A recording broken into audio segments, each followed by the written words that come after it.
అందరికీ నమస్కారం. ఈరోజు తిరుమల శ్రీవారిని దర్శనం చేసుకొని చాలా ఆనందంగా ఉంది. ఎందుకంటే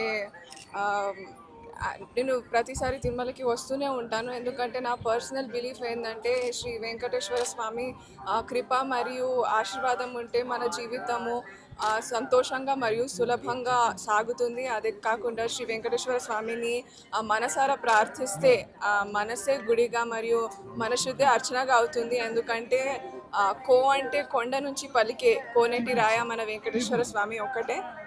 అదే కాకుండా మనం చూస్తే మన జీవితంలో ఉన్న అంటే భక్తులు అందరి జీవితంలో ఉన్న అజ్ఞానాన్ని తొలగించి భక్తిని జ్ఞానముగా మార్చి మరియు మనందరికీ ముందుకు నడిపించేది మహాశక్తి శ్రీ వెంకటేశ్వర స్వామి. మరియు ఆయన నామస్మరణంతో ప్రతి ఒక్క భక్తుడికి కూడా శక్తి పెరుగుతుంది మరియు మనకు ఒక ఆత్మబలాన్ని ఇస్తుంది. సో ఈరోజు దర్శనం చేసుకోవడం really happy to be here అండి.